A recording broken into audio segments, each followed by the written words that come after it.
La dernière fois, je vous avais présenté l'équilibre sur le marché des biens et services dans l'analyse macroéconomique.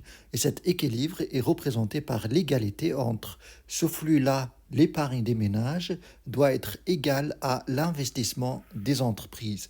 Cette égalité signifie que le marché des biens et services est en équilibre.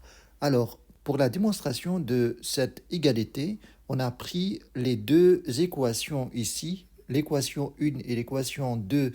La première équation n'est rien d'autre que ce qui rentre au ménage sort forcément par trois moyens, soit la consommation, soit l'épargne et l'impôt et taxes ici.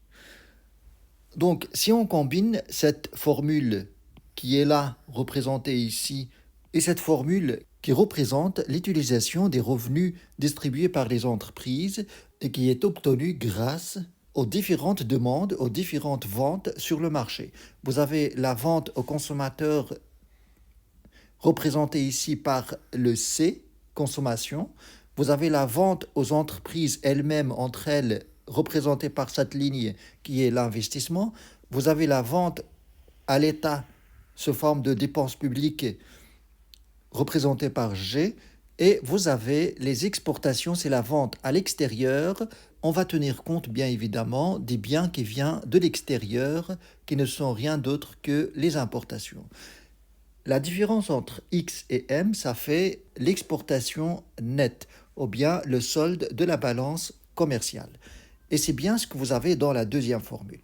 Et si on combine les deux équations, en supposant qu'il n'y a pas d'État et il n'y a pas d'échange international, c'est-à-dire qu'on se retrouve dans une économie fermée, alors à ce moment-là, il n'y aurait pas d'importation, il n'y aurait pas d'exportation, il n'y aurait pas de dépenses publiques, il n'y aurait pas de la taxe ou bien de l'impôt à payer à l'État. Ce qui fait que cette équation-là, Y égale consommation plus épargne, est égale à Y égale consommation plus investissement. Et si on combine les deux équations, donc vous avez le C qui se répète ici, vous allez avoir Y est égal à S, Y est égal à I, ce qui fait que S égale I.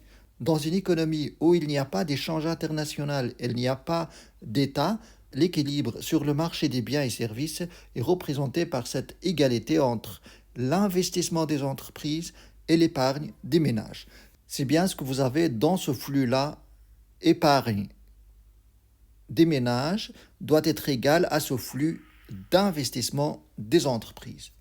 Alors, tout cela, on l'a représenté d'une autre manière. Donc, on a dit que la dernière fois, on a combiné les deux équations ensemble et on a trouvé que les fuites du système ou bien du circuit économique doivent être égales aux injections dans l'économie.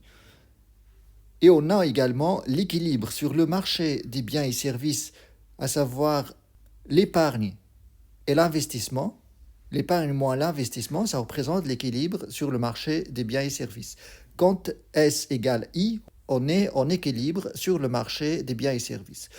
Au niveau de l'État, les ressources de l'État, les dépenses publiques doivent être couvertes totalement par l'impôt. En ce moment-là, on parlerait d'équilibre budgétaire. Et au niveau international, les exportations de biens et services doivent être égales à l'importation. Comme ça, on va avoir une balance commerciale équilibrée. C'est-à-dire que le produit des ventes à l'extérieur doit couvrir les achats qui viennent de l'extérieur. Comme ça, on aura une économie bien équilibrée.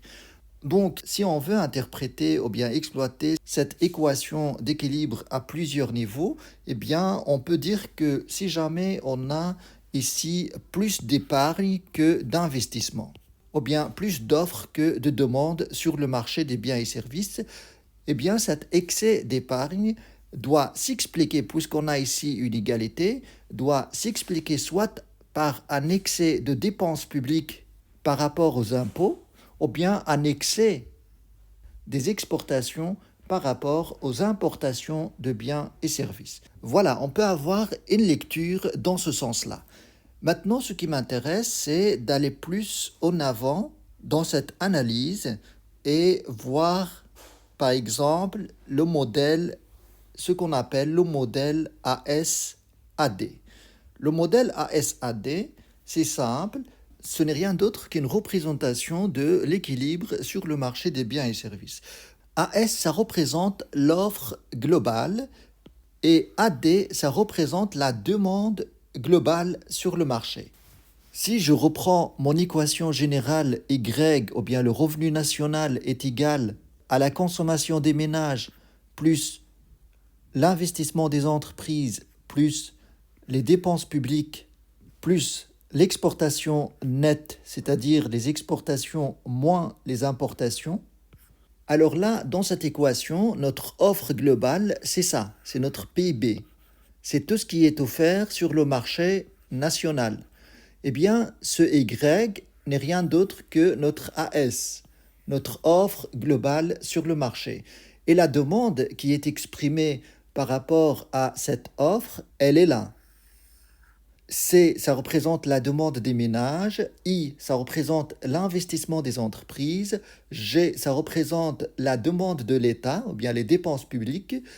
Et X moins M, ça représente ce qui part à l'étranger de ce qui est présenté ici, de ce qui est produit ici, net des importations. On doit tenir compte des biens qui viennent de l'extérieur, qui ne sont pas ici dans le PIB. C'est pour ça qu'on les retire ici des exportations.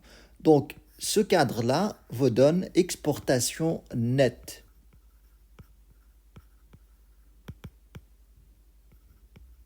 Donc, toute cette partie-là, ça représente notre demande AD.